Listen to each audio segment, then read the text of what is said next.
día a día, alimentándonos de la palabra del Señor. En la voz de Monseñor Enrique Díaz, fortalezcamos nuestra fe. Seamos testigos de Jesús vivo y resucitado.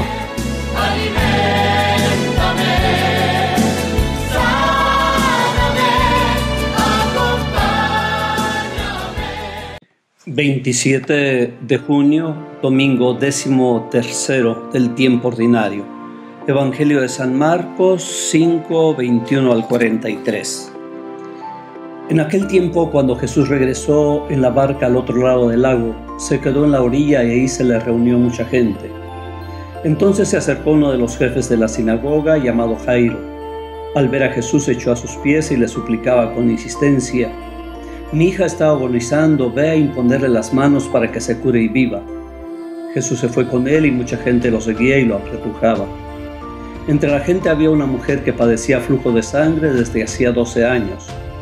Había sufrido mucho a manos de los médicos y había gastado en eso toda su fortuna, pero en vez de mejorar había empeorado. Oyó hablar de Jesús, vino y se le acercó por detrás entre la gente y le tocó el manto, pensando que con solo tocarle el vestido se curaría. Inmediatamente se le secó la fuente de su hemorragia y sintió en su cuerpo que estaba curada. Jesús notó al instante que una fuerza curativa había salido de él, se volvió hacia la gente y les preguntó: «¿Quién ha tocado mi manto?».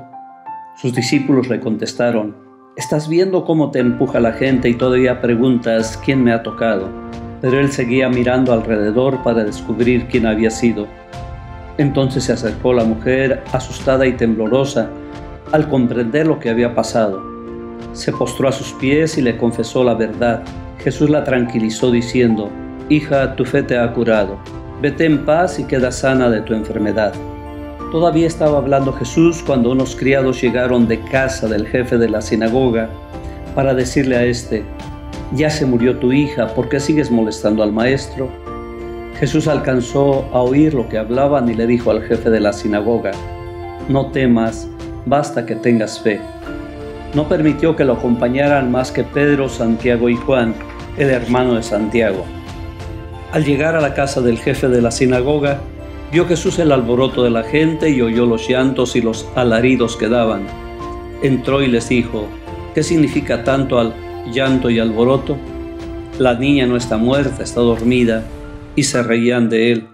Entonces Jesús echó fuera a la gente y con los padres de la niña y sus acompañantes entró a donde estaba la niña, la tomó de la mano y le dijo: «Talitá cum», que significa: «Óyeme niña, levántate». La niña, que tenía 12 años, se levantó inmediatamente y se puso a caminar. Todos se quedaron asombrados. Jesús les ordenó severamente que no le dijeran a nadie y les mandó que le dieran de comer a la niña. Palabra del Señor. Graves cifras arroja el último censo sobre la realidad de nuestras familias. Muchas familias destruidas, fragmentadas y con frecuencia la mujer sola para sostener y educar a los hijos. Además, se enfrenta no solo las dificultades propias del trabajo, la casa, la fábrica o la educación de los hijos, sino también la discriminación, desprecio y obstáculos que nuestra sociedad le opone.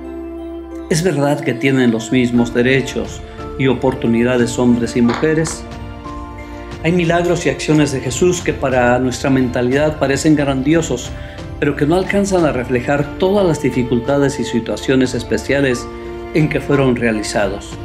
Hoy se presentan estos dos milagros con un contenido profundo. Por principio de cuentas, las beneficiarias de estos milagros en ambos casos son mujeres. Pero son dos mujeres sobre las que ha caído la desgracia de ser condenadas por la legislación y costumbres judías. La esterilidad, la enfermedad y la muerte sin hijos son vistas como castigo divino y como condena por los pecados. Una mujer que padece un flujo de sangre durante 12 años y una niña que muere a los 12 años sin alcanzar la plenitud de la vida y sin dejar descendencia son vistas como impuras y dignas de castigo. Para Jesús no es así. Para Él no existe esta marginación social que imponían estas comunidades a la mujer y que se ven acrecentadas por la enfermedad y por la muerte. Nos llegan la palabra y el ejemplo de Jesús juntamente con las noticias que dan cuenta de la grave situación de prostitución, de trata de personas en muchas de nuestras ciudades. Con escándalo se da a conocer que niñas, niños y adolescentes son sometidos a violaciones y se convierten en mercancía de gente sin escrúpulos que solo buscan su propia ganancia. Son incontables las mujeres que son violadas y violentadas en los propios hogares, y aún en los hogares supuestamente regulares, a la mujer se le niega en muchas ocasiones el derecho a la palabra y a la propia realización. Las estadísticas de Educación Nacional han manifestado una vez más el grave deterioro de nuestro sistema educativo y con agravantes en las zonas más pobres, y en último lugar aparece la mujer, discriminada, acusada, vejada y poco reconocida en una sociedad que está reclamando los derechos y que dice que lucha por la vida. ¿Qué nos toca hacer como cristianos? ¿Qué nos exige Jesús en el Evangelio? En primer lugar, Jesús aparece como el gran liberador, al margen y en contra de las leyes de la pureza. No se encierra en un mesianismo fácil, sino que desafía las incongruencias de una ley que esclaviza. En los dos casos, transgrede, libera y supera una religión legalista que está incapacitada para curar y dar vida. Pero así es Jesús, siempre cerca, nunca condena y siempre rescata la dignidad y la vida de la persona. Busca hacer el bien y valora a cada persona, aunque ello le traiga problemas. Pero además lo hace de una manera muy discreta, como si él no estuviera propiamente implicado, sino que deja el protagonismo primero a la mujer enferma y después al padre de la niña.